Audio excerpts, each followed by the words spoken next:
Jadi idolanya para pebisnis online, yaitu skema digital marketing.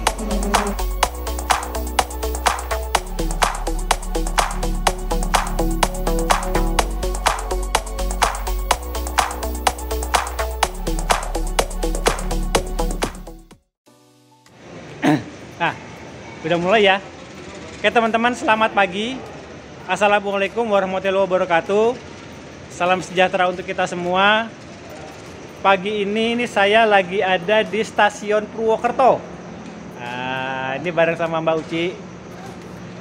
Kami lagi mau berangkat ke Bandung, Kota Kembang Bandung, itu kota kelahiran saya.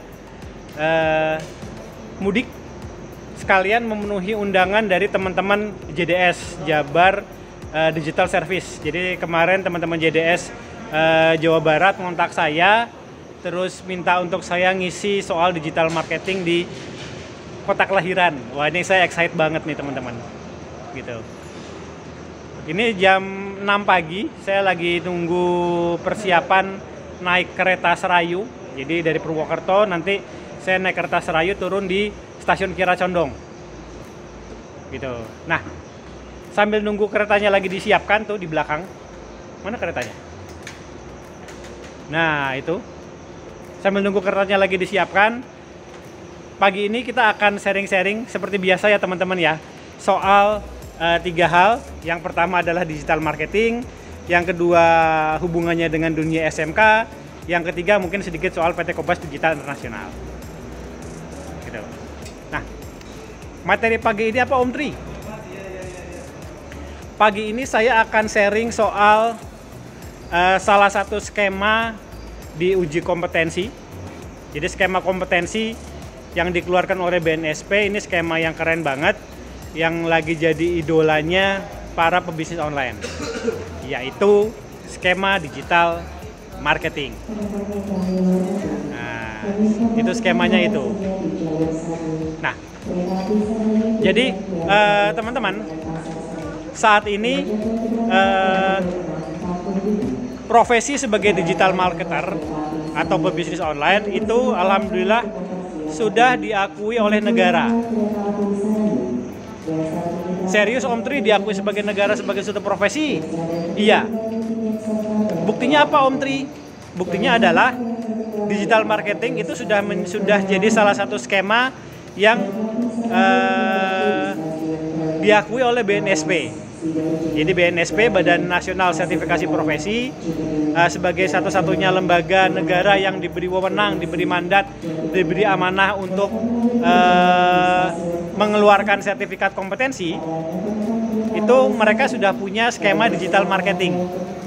Nah, itu kan artinya aktivitas digital marketing kita sudah diakui nih sama pemerintah nih sebagai suatu profesi. Nah, karena sudah ada sertifikat kompetensinya, sudah diakui oleh negara, berarti memang aktivitas digital marketing atau profesi sebagai digital marketer itu juga sudah diakui oleh banyak pihak. Gitu. Emang fungsinya apa Om Tri, sertifikat kompetensi digital marketing buat apa sih? Kan jualan online nggak perlu pakai sertifikat.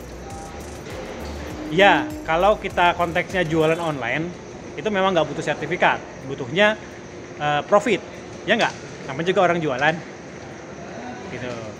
Tapi kalau misalnya kita sudah berhubungan dengan pihak lain, mungkin itu diperlukan. Ini, contoh realnya adalah nggak usah jauh-jauh deh, di PT Kompas Digital Internasional. Alhamdulillah ini adalah tahun kedua PT Kompas Digital Internasional itu menjadi konsultannya dari Kementerian Kominfo. Wih, keren banget Om Tri, bisa jadi konsultannya Kementerian Kominfo. Ya alhamdulillah teman-teman, alhamdulillah ya, itu rezekinya Kombas. Nah, kenapa kok Kombas bisa dapat proyek dari kementerian? Salah satunya karena staf Kombas itu semuanya sudah punya sertifikat kompetensi digital marketing dari BNSP. Itu membuktikan bahwa staf-staf Kombas itu memang punya skill digital marketing. Gitu. Jadi udah 2 tahun ini ya, tahun lalu dan alhamdulillah tahun ini masih jalan. Kombas diberi amanah oleh Kementerian Kominfo untuk terlibat dalam jadi konsultan ya dalam acara literasi digital. Nah, tugas dari Kombas adalah keliling Indonesia berbagi ilmu soal digital marketing. Nah, seru kan ya? Jadi kita bisa jalan-jalan keliling Indonesia karena digital marketing. Gitu. Nah, bukti bahwa staf Kombas itu kompeten di bidang digital marketing ya dibuktikan aja dengan sertifikat digital marketing yang dikeluarkan oleh BNSP. Itu buktinya. Bukti bahwa kami itu kompeten. Itu satu hal. Jadi karena sertifikat digital marketing itu bisa digunakan untuk kemudian kita kerjasama dengan pihak lain, kementerian, dinas atau pihak swasta itu juga bisa kepakai itu. Terus yang kedua juga bisa kepakai ketika kita kerjasama dengan SMK. Di video sebelumnya saya sudah cerita bahwa PT Kombas Digital Internasional itu banyak bekerja sama dengan SMK, membangun kelas industri, jadi guru tamu, nerima magang guru, macam-macam ya. Itu sudah di video sebelumnya. Nah, bukti bahwa kami kompeten juga dengan sertifikat kompetensi dari BNSP. Jadi kegunaannya buat kita sebagai pebisnis online itu di situ. Nah, kalau bagi siswa SMK, kegunaannya apa ya? Itu adalah syarat kelulusan. Jadi saya sudah cerita di video sebelumnya bahwa saat ini sudah nggak ada lagi yang namanya ujian nasional. Ujian nasional itu sudah dihapus ya oleh Mas Menteri ya, Mas Nadiem ya. Kemudian digantikan oleh dua ujian. Yang pertama ujian sekolah, yang kedua adalah uji kompetensi. Itu. Nah, kalau skema digital marketing ya tentunya yang biasanya banyak ngambil ya teman-teman dari jurusan pemasaran atau juga teman-teman dari jurusan MPLB, Manajemen Perkantoran dan Layanan Bisnis. Itu relate banget. Boleh nggak kalau jurusan lain ngambil ya boleh-boleh aja. Nggak masalah. Itu manfaat dari skema kompetensi digital marketing. Nah, Om Tri saya pengen dong ikutan. Kayaknya keren nih. Saya juga butuh nih sertifikat kompetensi nih. Begitu. Nah, kalau misalnya teman-teman butuh ya berarti nanti tinggal daftar ke TUK tempat uji kompetensi, tanya-tanya kapan uji kompetensi skema digital marketing itu dilakukan. Nah, salah satunya adalah TUK-nya PT Kombas Digital Internasional. Nanti tinggal hubungi adminnya saja, nanti tanya kapan jadwal uji kompetensi skema digital marketing berikutnya ya. Teman-teman langsung kontak adminnya aja ya. Nah, Om Tri bisa di-spill nggak? Nanti kalau misalnya saya ikut uji kompetensi skema digital marketing, soalnya apa aja? Waduh, kalau pertanyaannya itu agak berat teman-teman. Karena soal uji kompetensi itu biasanya yang bikin asesornya. Jadi asesor adalah orang yang diberi amanah, diberi mandat untuk melakukan uji kompetensi. Jadi bisa beda-beda. Tergantung asesornya. Nah, tapi asesor juga punya guidelines, punya panduan bagaimana mereka bikin soal. Jadi nggak kemudian terserah asesor, enggak. Tetap asesor juga punya panduan yang sudah dikeluarkan oleh BNSP. Jadi nggak sembarangan. Namanya juga uji kompetensi kan standarnya nasional ya. Jadi ada acuan yang harus dipakai oleh asesor. Acuan atau standarnya itu disebut sebagai unit kompetensi. Nah, untuk skema digital marketing itu ada 10 kalau nggak salah ya. Ada 10 unit kompetensi. Ini yang kemudian 10 unit kompetensi ini yang kemudian dipecah oleh asesor, di breakdown untuk jadi soal.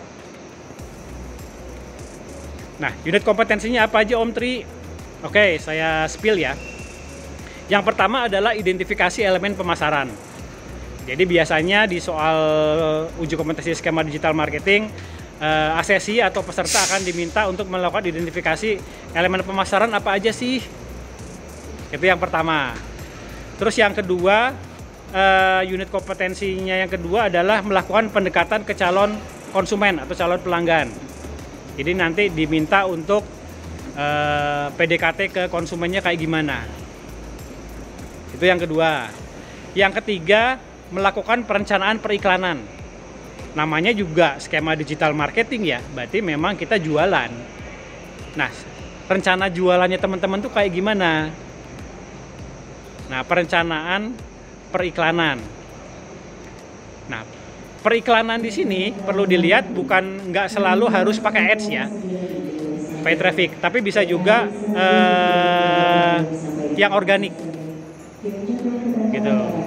Itu yang ketiga. Yang keempat adalah merancang strategi kreatif untuk pembuatan iklan. Nah, strategi kreatif ini berarti akan lebih banyak teman-teman diminta untuk bikin desain jualannya kayak gimana. Jadi kalau pakai Instagram ya nanti diminta bikin feed Instagram. Itu nanti kalau misalnya pakai YouTube ya berarti video YouTube. Nah, itu tergantung nanti soalnya. Yang keempat adalah merancang strategi kreatif dan pembuatan iklan. Ini hampir sama. Intinya memang teman-teman nanti dibikin minta kira-kira kalau jualan yang keren, yang asik itu kayak gimana plannya, rencananya gitu. Terus unit kompetensi yang keenam adalah menyusun rencana periklanannya. Jadi tadi sudah ada strateginya, kemudian rencana penjualannya gimana. Itu unit kompetensi yang keenam. Unit kompetensi yang ketujuh adalah melakukan keterampilan penjualan. Jadi ini lengkap nih teman-teman, dari mulai pertama elemen pemasarannya apa, kemudian target marketnya siapa, terus rencana periklanannya gimana, kemudian strateginya gimana, supportingnya gimana, desainnya kayak gimana, sampai melakukan keterampilan penjualan. Gitu. Karena ini adalah skema digital marketing, jadi yang dinilai memang keterampilan teman-teman untuk melakukan aktivitas digital marketing, mulai dari pertama mengidentifikasi strategi elemen pemasarannya, konsumennya siapa, kemudian strategi pemasarannya, strategi media kontennya kayak gimana, sampai praktek penjualannya. Gitu. Nah, skema ini yang kemudian akan diobservasi oleh asesor. Asesor akan melihat prosesnya semuanya. Gitu. Jadi bukan hanya satu-satu, tapi nanti itu sebagai satu rangkaian kegiatan yang utuh. Gitu.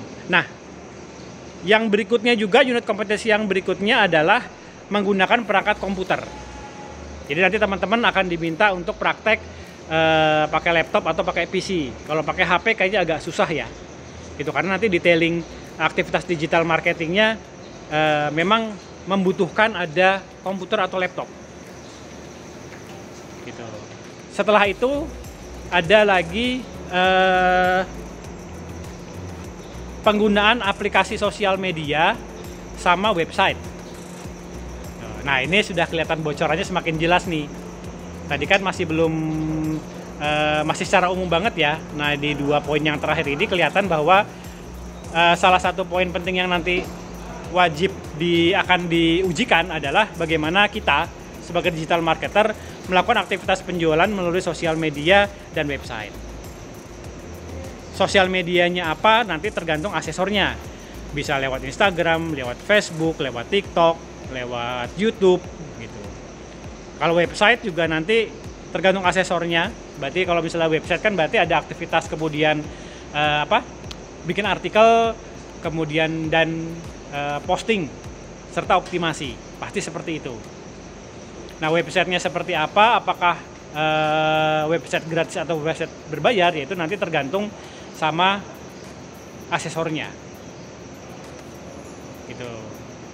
Mungkin itu teman-teman yang bisa saya sampaikan soal bocoran soal skema digital marketing.